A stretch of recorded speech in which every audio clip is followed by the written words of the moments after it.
Assalamualaikum warahmatullahi wabarakatuh. Pendekatan ilmu sosial yang pertama yang kita bahas adalah pendekatan geografi dan geografi sosial. Nah, mengapa ilmu ini dikategorikan sebagai ilmu sosial? Karena geografi ya memang itu termasuk ilmu alam, karena geografi pada dasarnya adalah panggung sejarah ya, jadi menjelaskan mengenai panggung sejarah di mana manusia hidup, manusia itu saling berinteraksi, dan manusia itu saling berhubungan, saling transaksi, sehingga mereka kemudian menjalani kehidupannya tentu saja di dunia ini. Nah, kalau sejarah tidak ada panggung sejarah, maka yang terjadi adalah sejarah awang-awang ya.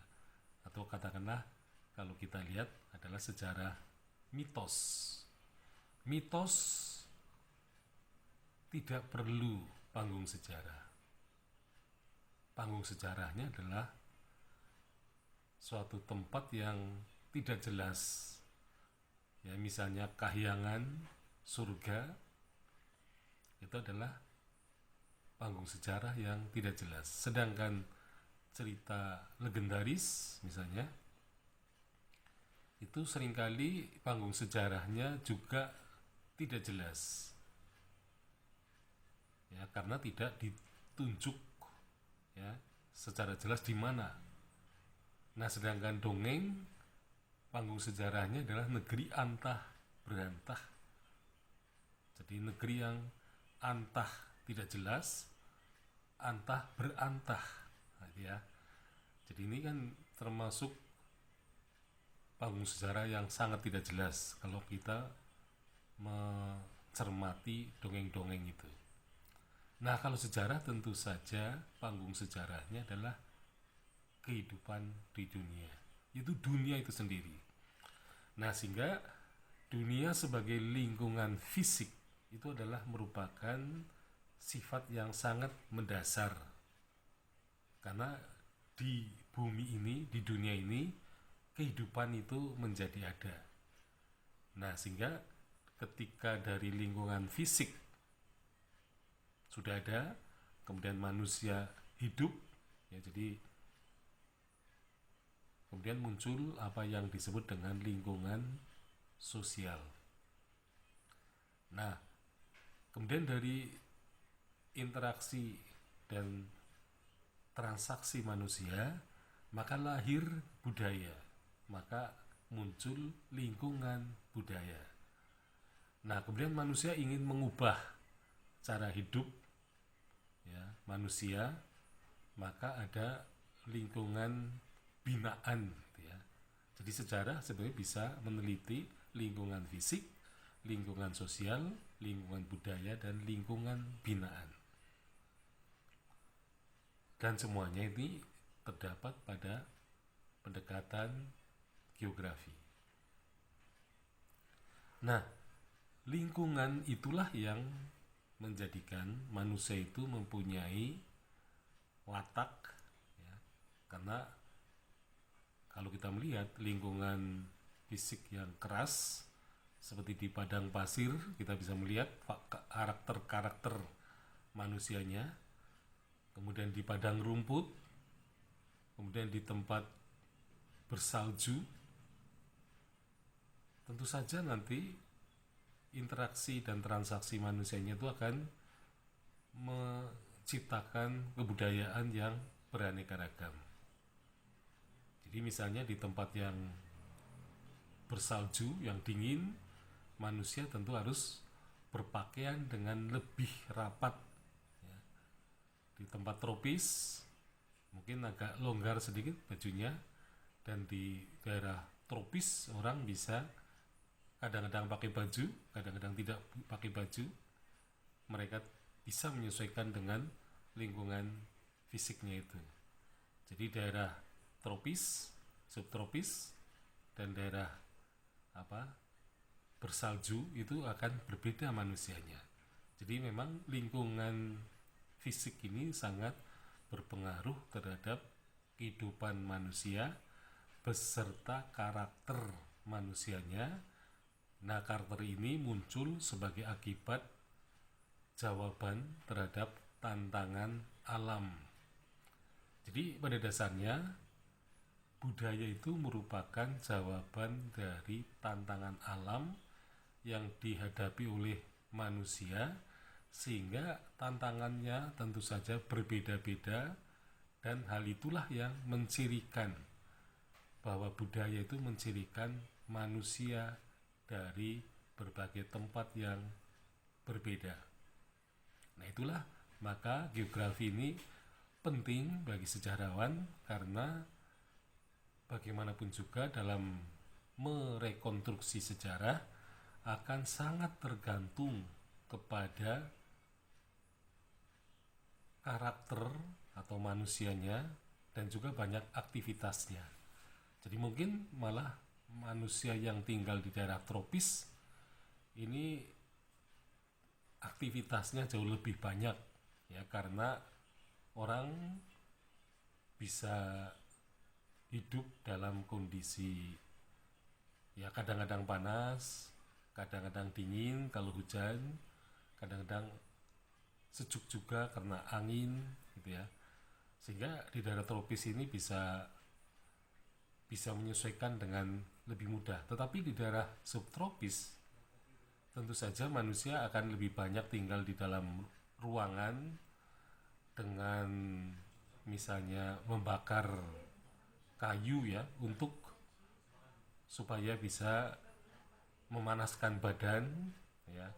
Nah, tentu saja hal itu menunjukkan bahwa saya kira aktivitas manusia di daerah tropis ini yang kelihatannya paling banyak dilakukan, karena manusia bisa melakukan aktivitasnya baik siang maupun malam.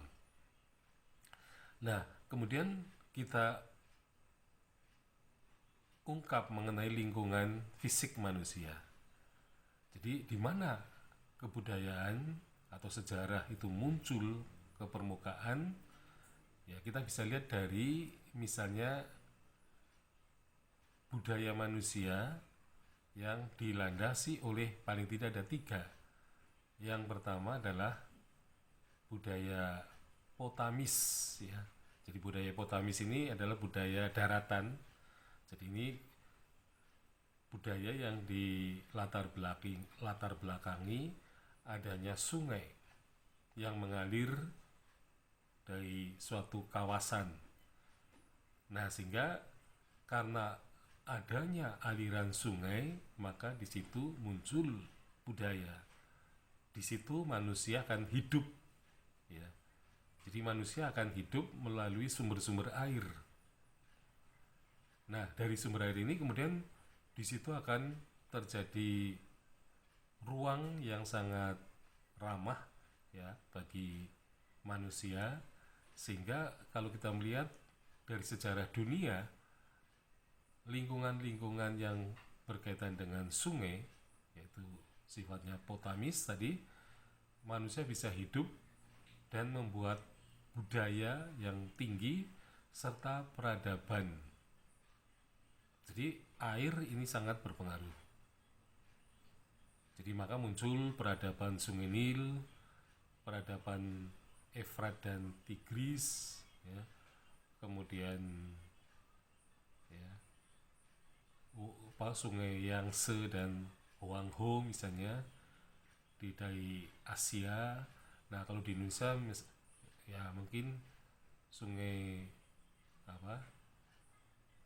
Sungai Citarum, kemudian Sungai Musi, ya, di dalam sejarah Indonesia, atau Bengawan Solo, atau Sungai Brantas, atau Sungai Serayu. Jadi di situ pasti di daerah aliran sungai itu yang terutama yang besar-besar, pasti di situ muncul peradaban. Ya, jadi peradaban selalu berkaitan dengan sungai-sungai. Nah, kalau sudah ada sungai, berarti ada kesuburan, maka pertanian pasti akan hidup dengan sangat baik. Jadi pertanian bisa ditopang dengan membuat bendungan-bendungan sehingga irigasi untuk pertanian menjadi terjamin. Maka dari situlah kemudian muncul peradaban Potamis, itu peradaban yang dilatar belakangi oleh adanya sungai-sungai. Nah, kemudian peradaban yang kedua adalah Talasik, ya, yaitu kebudayaan ya yang ini khusus sekali, terutama yang ada di Laut Tengah. Jadi Laut Tengah ini merupakan tempat pelayaran dan perdagangan yang sangat penting karena menghubungkan ya, Afrika Utara dengan dengan Eropa Selatan serta Timur Tengah. Jadi Laut Tengah ini sangat penting, ya, disebut Laut Mediterania. Maka dalam sejarahnya terutama di Asia Tenggara, Laut Jawa ini mempunyai peran yang sama dengan Laut Tengah. Jadi tanpa Laut Jawa, Asia Tenggara, pelayaran dan perdagangannya tidak mungkin bisa berkembang karena Laut Jawa ini adalah laut pusatnya, Korsi, laut pusat, atau bisa katakan Heart Sea, laut hati ya. Nah, jadi tanpa ada Laut Jawa, maka perdagangan dan pelayaran dari Cina ke Indonesia, Indonesia ke India itu tidak mungkin terjadi. Bahkan tidak adanya Laut Jawa, tidak mungkin orang Austronesia yang berasal dari Taiwan ini bisa masuk ke Indonesia, kemudian dari Indonesia menyebar ke Pasifik lewat Laut Jawa, kemudian juga melalui Laut Jawa bisa menyebar ke Madagaskar. Jadi pada intinya Laut Jawa itu adalah sangat penting ya, kalau bisa disamakan dengan kedudukan Laut Tengah. Jadi Laut Tengah ini adalah laut yang sebenarnya tertutup gitu ya, karena ditutup oleh kawasan Timur Tengah, kawasan Eropa Selatan, dan Afrika Utara, masuk melalui Selat Gibraltar ya. Nah, tapi ini sebenarnya Laut Jawa ini laut yang terbuka. Jadi mungkin ini bisa masuk ke kebudayaan Talasik, peradaban Talasik, tapi juga masuk ke budaya oseanik ya. Jadi Laut Jawa bisa juga merupakan budaya maritim karena pelayaran dan perdagangan di Laut Jawa itu sudah berkembang pada abad ke-5.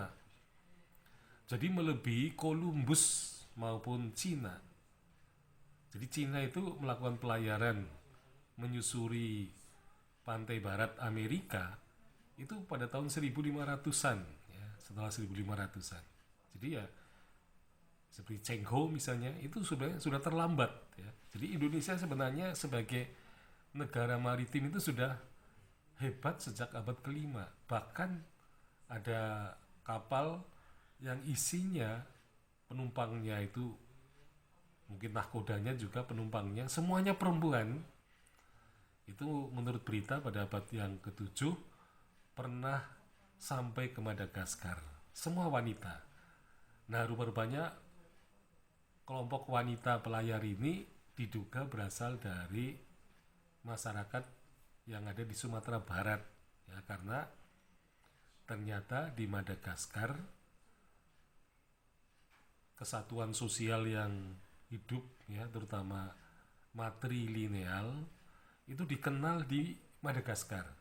Berarti diduga perempuan-perempuan yang mandiri itu yang berlayar adalah orang Indonesia yang berasal dari Minangkabau ya. Jadi saya duga orang-orang Minangkabau ini kelihatannya sudah berlayar sampai ke Madagaskar melalui Samudra Hindia, tentu saja melalui bisa juga melalui Jawa atau langsung mereka ke Madagaskar. Tapi yang jelas bahwa manusia Indonesia yang merupakan migrasinya, ya, terutama abad ke-10, ya, Austroasiatik, ya, mendiami Indonesia, kemudian Austronesia, dan kemudian bercampur dan beranak pinak. Nah, kemudian mereka menyebar lagi keluar.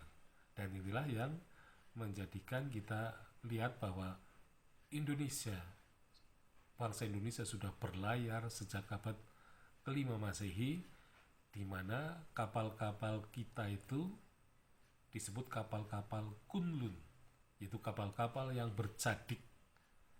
Jadi secara maritim atau oseanik, bangsa Indonesia ini sudah maju.